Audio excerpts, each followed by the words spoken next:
सुनाते हैं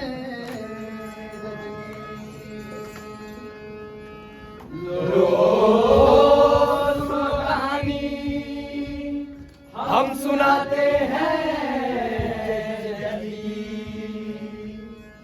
वो कैसे न्यायाधीश बना,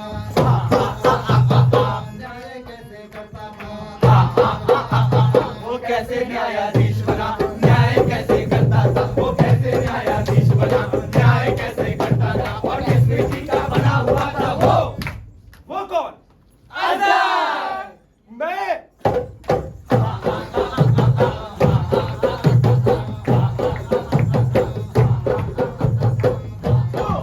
ईस्टर का इतिहास, उस महाक्रांति का दिन था वो, जिस दिन बड़े ड्यूक का तख्ता बिल्कुल उलट गया था। कर कलम कर दिया था ड्यूक के चाकर, लॉर्ड गवर्नर आवाज मिलेगा। और बड़ा ड्यूक भिखारी का वेश बदलकर भाग गया।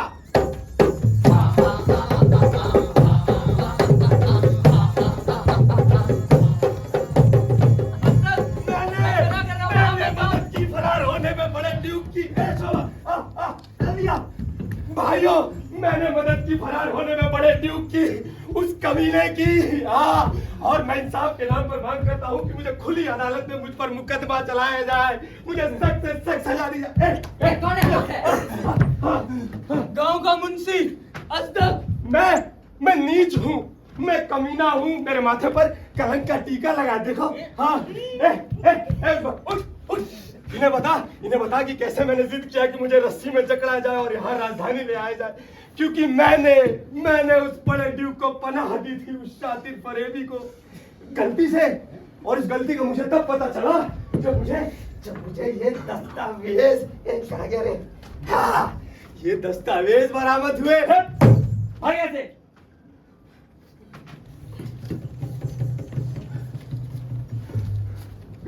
शोभा, ये पढ़ नहीं सकते। इन्हें बता कि कैसे देर रात तक लगातार पैदल चलने के लिए तुझे मैंने मजबूर किया। अरे बता, इन्हें बताता क्यों नहीं?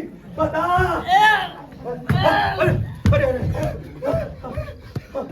बता। बराबर धमका कर लाया। ये तुमने अच्छा नहीं किया। भगवान शोभा, तुम नहीं समझते, ये एक नया युग आ गया है। ये युग हम पर बिजली की तरह टूट पड़ेगा और तुम खाक हो जाओगे। पुलिस मिट जाएगी, हर बात की जांच पड़ताल होगी, सबके सामने लाई जाएगी। भविष्य में अगर कोई इंसान गलती करेगा तो उसे कबूल करेगा, क्योंकि वो जनता की निगाह से बचकर निकल नहीं पाएगा।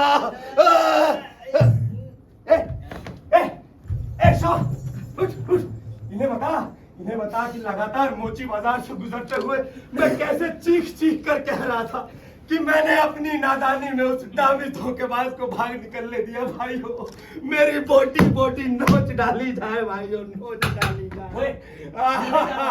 कसाई बाजार वालों ने तसल्ली दी और मोची बाजार वाले हंसकर पागल हो गए। पर यहाँ दूसरी बात है भाइयों, यहाँ तुम फौलादी हो भाइयों, फौलादी। जज साहब कहाँ है? मुझ पर मुकदमा चलना चाहिए, कहाँ है जज साहब? ये रहे हमारे जज साहब।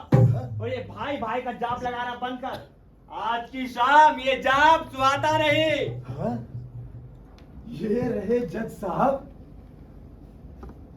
ये जवाब तो ग्रुसेनिया में आज तक किसी ने नहीं सुना होगा। भाइयों, नागरिकों, श्रीमान गवर्नर साहब कहाँ है? पुलिस के बड़े साहब, पादरी साहब, टैक्स कलेक्टर साहब कहाँ है? सब यहाँ सब यहाँ है भाइयों, सब यहाँ है। भाइयों, मुझे तुमसे यही उम्मीद थी। आए अहमद, तुम्हें काहे की उम्मीद थी? काहे की उम्मीद थी? जो ईरान में हुआ भाइयों। ईरान में क्या हुआ? 40 बरस बीते, सबको फांसी पर लटका दिया गया। ड्यूक, टैक्स कलेक्टर, सब के सब मेरे दादा बड़े आला आदमी थे, उन्होंने अपनी आंखों से देखा था। लगातार 3 दिन तक हर जगह यही चलता रहा। वजीर तो फांसी पर चढ़ा दिए गए, तो फिर राज की कमान राज चलाया कैसे? किसान ने चलाया। किसान ने? हाँ। फौज की कमान किसने संभाली? एक सिपाही ने। हाँ। तनख्वाहें किसने बांटी? एक रंगरेज ने बांटी। रंगरेज ने? हाँ, रंगरेज ने बांटी। तुम भूल तो नहीं गए, वो कालीन बुनकर तो नहीं था। आखिर ईरान में ये सब हुआ कैसे? अब जरूरी थोड़ी है कि हर बात की कोई वजह हो, और तुम काहे अपना दिमाग इसे डाल रहे हो मेरे भाई। लड़ाई, बहुत लंबी लड़ाई और अंधेर गर्दी। वो देखो, आसमान लाल हो रहा है। ये आग शहर के बाहरी हिस्सों की है। आज सुबह जब राजकुमार काजबेकी ने लॉर्ड गवर्नर अब्बास वली का कत्ल करवाया तो कालीन बुनकरों को ईरानी बीमारी ने पकड़ लिया था। वे हमसे पूछते कि कहीं राजकुमार 56 प्रकार का भोग तो नहीं उड़ा रहे। और आज सुबह जब उन्होंने जज को लटकाया तो हमने कालीन बुनकरों को पीट कर उनका होटा बना दिया। नहीं, वैसे ये बुरा आदमी नहीं है, बस कभी कभी मुर्गियां चुरा लेता है और एक आध खरगोश। इस उथल पुथल में तुम अपनी उल्लू सीधा करने यहाँ आए हो। मुझे खुद नहीं मालूम मैं क्यों आया हूँ। तुम कालीन बुनकर के साथ हो? नहीं, वो मेरे दादा थे, वो मैं अहमक और बेवकूफ थे एकदम। और वो रंगरेज हाँ, जिसने तनख्वाही बांटी थी? वो ईरान का मामला है। तो बड़े ड्यूक को फांसी ना चढ़ा पाने के लिए तो खुद को क्यों कोस रहे हो? मैंने बताया ना कि मैंने उन्हें भाग निकल। हाँ, इसने उन्हें भाग निकलने दिया। इसकी सौगंध तो मैं भी खा सकता ए, हूँ। हाँ, चुप! ए, चढ़ा फांसी। नहीं, मुझे छोड़ दो। भाइयों,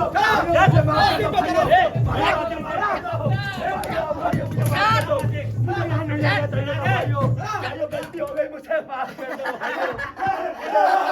भाइयों। गलती हो गई भाइयों।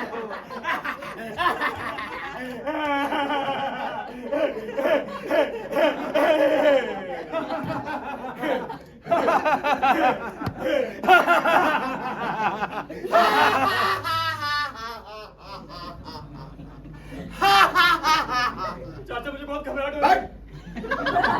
दोस्तों, इसमें हंसने की ऐसी क्या बात है? आज्ञा दीजिए कि कुछ एक गंभीर बातें मैं भी कर सकूं। कल सुबह दुर्सिनिया के राजकुमारों ने बड़े ड्यूक की जनपसंद सरकार का तख्ता पलट दिया था और उनके गवर्नरों का सफाया भी कर दिया था।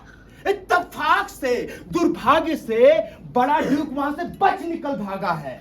ऐसे अहम मौके पर कालीन बुनकरों ने, जो हमेशा से फसादी रहे हैं, अपनी टांग अड़ाकर बगावत करवा दी है और अपने शहर के लोकप्रिय जज इला और बिलियानी को भी फांसी देकर मार डाला है।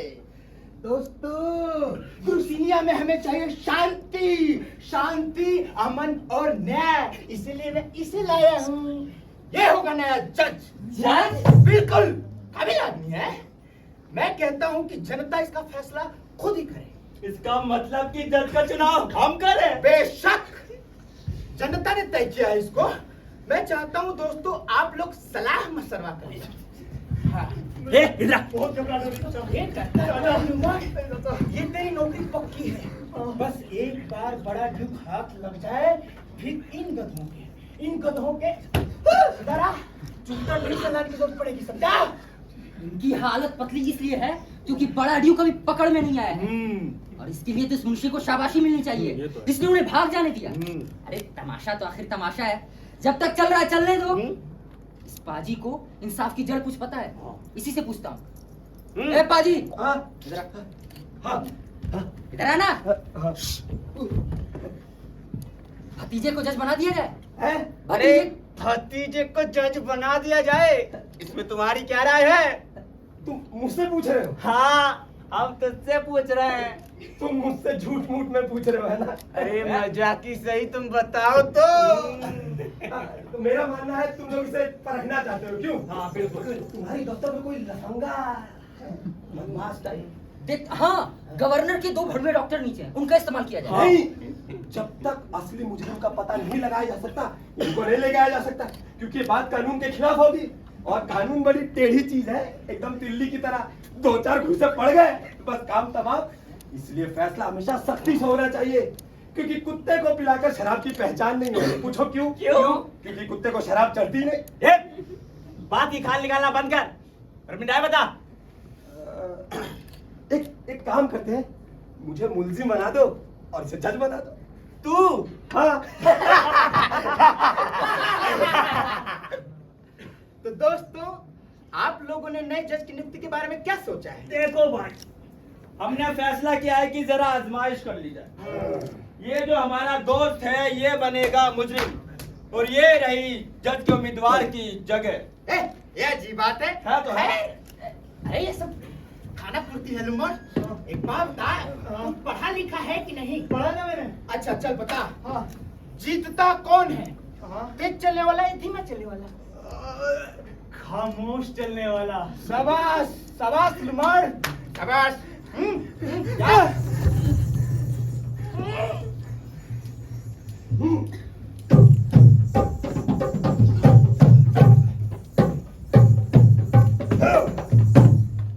यहाँ कोई है जो मुझे पहचानता हो? मैं बड़ा ड्यूक हूँ। क्या है? बड़ा ड्यूक इसे ही में उनको जानता है। अरे कार्रवाई शुरू करो। सुनो, मुझ पर इल्जाम लगा है कि मैं लड़ाइयाँ लड़ता रहता हूँ। बकवास, एकदम बकवास। इतना काफी है? बहुत है। हाँ हाँ, अगर नहीं है तो मेरे साथ कई वकील भी आए हैं, करीब 500 वकील। वकीलों के लिए कुर्सियां लगाई जाए। ऑर्डर।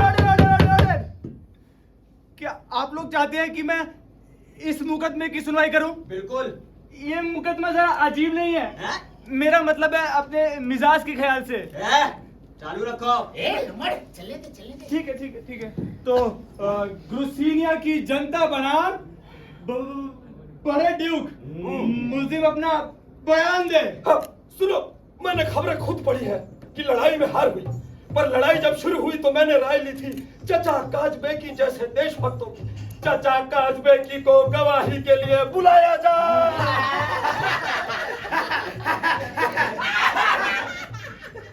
मजेदार आदमी है। नहीं, प्रस्ताव नामंजूर किया जाता है। लड़ाई छेड़ने के लिए तुम पर जोर नहीं लगा सकता। हर राजा को कभी कभार लड़ाई छेड़नी पड़ती है, पर लड़ाई का संचालन ठीक तरीके से नहीं हुआ, ये इल्जाम बनता है। एकदम बकवास, एकदम सरासर बकवास है। मैंने लड़ाई का संचालन खुद नहीं किया, करवाया था। राजकुमारों ने उसका संचालन किया है और इन्होंने ही सब गुड़ गोबर किया है। सचमुच। क्या तुम सेनापति नहीं थे? नहीं, मैं सेनापति बराबर रहा हूँ। तो तुम ये दावा करते हो कि राजकुमारों ने तुम्हें लड़ाई छेड़ने के लिए मजबूर किया? राजकुमारों ने पूरी फौज ही नहीं भेजी, रुपयों का गबन किया। वे बीमार घोड़े लाए। जब लड़ाई शुरू हुई तो वो नशे में धुत रंडियों के कोठे पर पाए गए। चचा काजबेकी को गवाही के लिए फिर से बुलाया जाए। तो तुम ये भयंकर इल्जाम लगाते हो कि राजकुमार लड़े ही नहीं? नहीं, राजकुमार लड़े। राजकुमार फौजी ठेकों के लिए लड़े। बस बात हो गया। ये आदमी करीब बुड़करों की तरह बात करता है। सच, मैं तो केवल सच्चाई बयान कर रहा हूँ। इसे फांसी दो। फांसी दो इसे। चुप रहे। खामोश। कार्रवाई चालू रखो। उसके गर्दन पे फंदा डाला जाए, इसे फांसी की सजा सुनाई जाए। लड़ाई हारने के जुर्म में, और अब कोई सुनवाई नहीं सुनी जाएगी।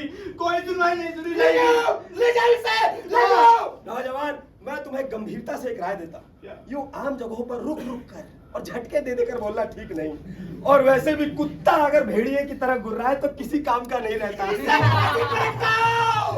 और जनता ये जान गई कि राजकुमार भी बड़े ड्यूकों की जबान में बोलते हैं, तो राजकुमार और बड़े ड्यूक दोनों को फांसी पर चढ़ा देंगे।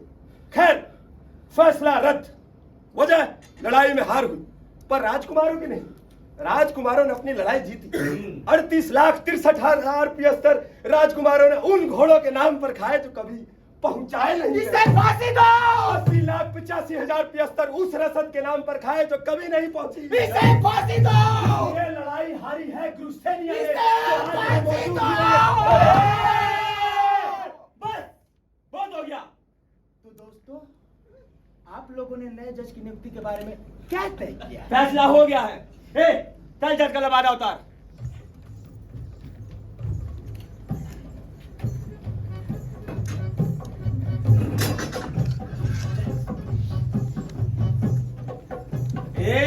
कहा तुम दोनों यहाँ से हवा हो जाओ और एक सही कुर्सी पर सही गधे को बैठाने दो। चाहिए नाइंसाफी हो रही है। एक बार बड़ा ड्यूक खाना चलिए लबादा पहन। लबादा पहन। अब उस कुर्सी पर बैठ, कुर्सी पर बैठ और उस कुर्सी की शोभा बढ़ा। अब तक जज बदमाश हुआ करते थे, लेकिन अब एक बदमाश जज होगा। ये रहा हमारा जज।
के लिए अच्छा है कि उसे खुले में किया जाए। जी हुजूर। हाँ, तो मामला तुम्हारी बहू का है।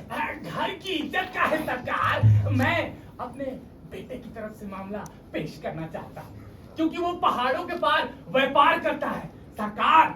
यही है वो साइज, ये नहीं तू म्यूजिक वाला सर, यही है वो साइज जिसने जुर्म किया है सरकार।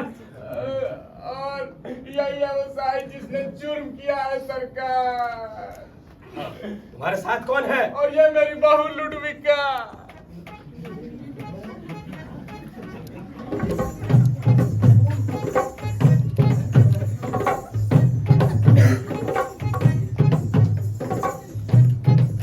मैं रिश्वत भी लेता हूँ।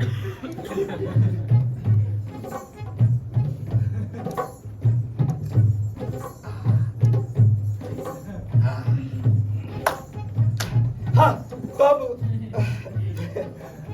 बयानों और दर बयानों का चक्कर छोड़ा जाता है। बताओ, मामला बलात्कार का है। सरकार, इस साइज ने मेरी बहू लुडविका को घास के ढेर पर गिरा दिया था, और इसने गिराया ही था कि मैं पहुंच गया सरकार। बहुत खूबसूरत घोड़े, मुझे चितकबरी घोड़ी खास तौर से पसंद है।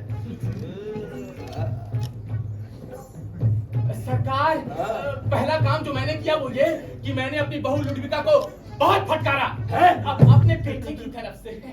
मैंने कहा ना, मुझे चितकबरी घोड़ी खास तौर से पसंद है। वाकई लुडविका ने मंजूर कर लिया कि साइज ने उसकी मर्जी के खिलाफ उसे पकड़ लिया था। लुडविका, अपना घूंघट ऊपर उठाओ।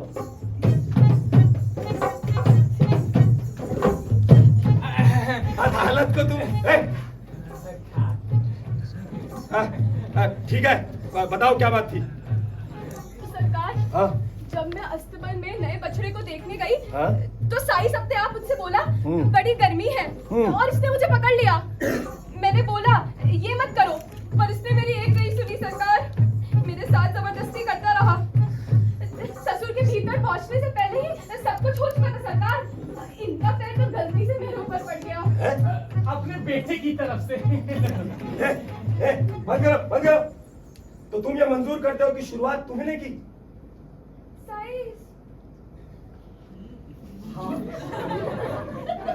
लुडविका, तुम्हें मीठी चीजें पसंद है? हाँ, बहुत। और देर रात तक टब में बैठकर नहाना? आधा पौना घंटा। ओह, सरकारी वकील। लुडविका, जरा उठा लाओ उसे।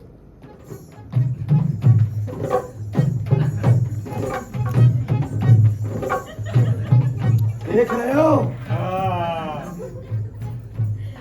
बलात्कार सिद्ध हुआ। मुबारक हो।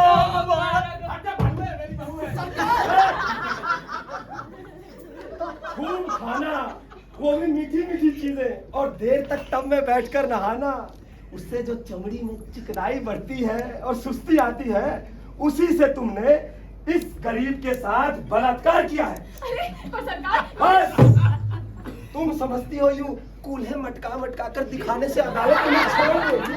हाँ बिल्कुल नहीं। और तुम सरकार, तुम्हें सजा दी जाती है कि वो चितकबरी घोड़ी तुम अदालत के हवाले करो, जिस पर तुम अपने बेटे की तरफ से चलना सरकार, और लुडविका तुम, मैं शाम को आऊंगा, हम लोग वहीं चलेंगे उस जगह का मुआयना करने जहाँ जुर्म किया गया। हम भी। हाँ तुम लोग भी चला, आखिर घोड़ों की लीड कौन उठाएगा?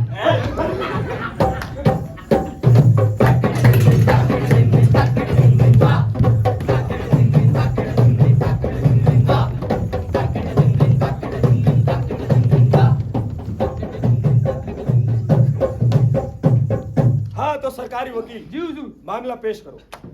तो मामला एक गाय का है। इस बुढ़िया के बारे में 5 दिन से एक गाय बंधी हुई है। वो गाय सुरु किसान की है और इस बुढ़िया के घर में चोरी का सुअर का सूखा गोश्त भी पाया जाता है। जब सुतोप किसान ने इस बुढ़िया से अपने खेत का किराया मांगा तो इस बुढ़िया ने कुछ दिनों बाद उसकी कई सारी गायों को काट के मार डाला। हुजूर, सुअर का गोश्त मेरा था सरकार। हाँ। वो गाय मेरी थी सरकार। हाँ। वो खेत वो भी मेरा था सरकार। हाँ बूढ़ी माँ, तुम्हें क्या कहना है इस मामले में? 5 हफ्ते पहले की बात है माई बाप। किसी ने सुबह सुबह मेरा दरवाजा खटखटाया। मैं बाहर गई तो एक दाढ़ी वाला आदमी गाय लिए खड़ा था। उसने मुझसे बोला, ए बुढ़िया, तेरा बेटा लड़ाई में मारा गया है, ये गाय तुझे निशानी के तौर पर देता हूँ, इसका ख्याल रखना। हाँ। वो इराकली डाकू है सरकार। हाँ, सरकार। इसका बहनोई है सरकार। मवेशी चोर, लुटेरा कहीं का। और मैं तो कहता हूँ उसका गर्दन कलम कर दो। बिल्कुल।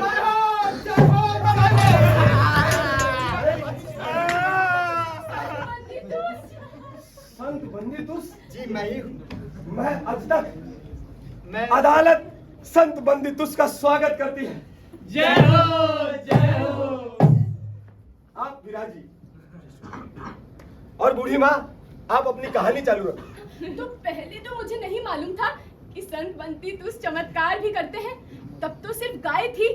फिर एक दिन किसान के नौकर आए और दरवाजे की तरफ पीट करके खड़े हो गए और बिना गाय लिए ही चले गए। उनके सर पर मुट्ठे मुट्ठे बराबर गुमड़े पड़ गए थे सरकार।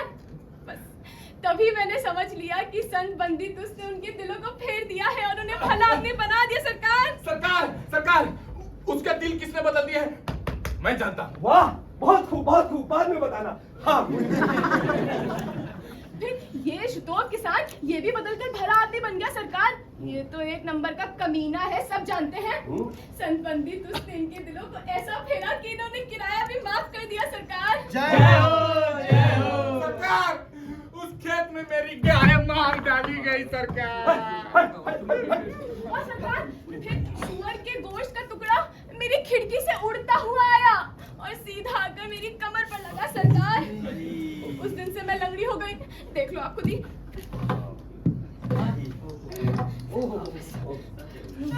अरे आप शांत हो। आप बताइए सरकार, आज तक कभी किसी बुढ़िया को सुअर के गोश्त का टुकड़ा चमत्कार में मिला है? बिल्कुल नहीं। ओ बूढ़ी माँ, आओ आप यहाँ बैठो, बैठो। ओ माँ, ओ बूढ़ी माँ, हमने तुझे ही माँ माना है। तू हम पर दयापूर्ण दृष्टि कर, क्योंकि हम सब अपराधी हैं। और नास्तिकों, तुम ये कबूल करो कि तुम्हें चमत्कारों पर विश्वास नहीं। सैनिकों, 5,575 का जुर्माना किया जाता है। 575? हाँ, क्योंकि तुम अविश्वासी हो। निकल जाओ यहाँ से। और बूढ़ी माँ और संत बंदितुस, आप पे लगे जितने भी आरोप हैं, मैं सबको खारिज करता हूँ और आप दोनों को बाइज्जत बरी करता हूँ।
अब तेरी आजादी आ रही है शोभा।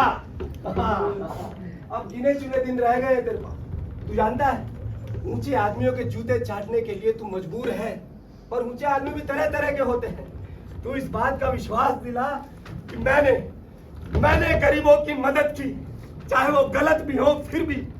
तू ये बात मानता है कि नहीं शोभा? जी हुजूर। हाँ, लेकिन अब वो मुझे नशे में धुत होने के जुर्म में मुझे फांसी पर चढ़ा देंगे और मैं इससे बच भी नहीं सकता, क्योंकि ये पूरी दुनिया मुझे जानती है। ये पूरी दुनिया मुझे जानती है क्योंकि मैंने इस पूरी दुनिया की मदद की है। इस पूरी दुनिया की मदद की है और इसी का इल्जाम, इसी का मैं भोग रहा हूँ। हुजूर, हाँ। कोई आ रहा है। कौन है? ये वही लोग हैं शोभा। अब सब खत्म हो गया है और मुझे यहाँ पे अजदक कौन है? तुम ही हो अजदक? मैं हूँ सरकार। स्वर्गीय गवर्नर की बीवी नताला अवाशबी की वापस लौट आई है और वो अपने 3 वर्षीय बेटे माइकल अवाशबीली की तलाश में है। जी सरकार। उन्हें पता चला है कि उनके बेटे को कोई औरत पहाड़ों की तरफ लेके गई है। जी सरकार। और वो उसे अब अपना बच्चा बताती है। उसका मुकदमा तुम्हारी अदालत में होना है और फैसला तुम ही करोगे। सरकार, उसका सर कलम कर दिया जाएगा, उसे फांसी पर चढ़ा दिया जाएगा सरकार। बिल्कुल ठीक। याद रहे, फैसला नताला अवाशबीली के हक में होना चाहिए। जैसा आप बोलेंगे वैसा होगा सरकार। तो चलो वहीं जहां फैसला होना है, और आप सब भी चलिए। जी सरकार।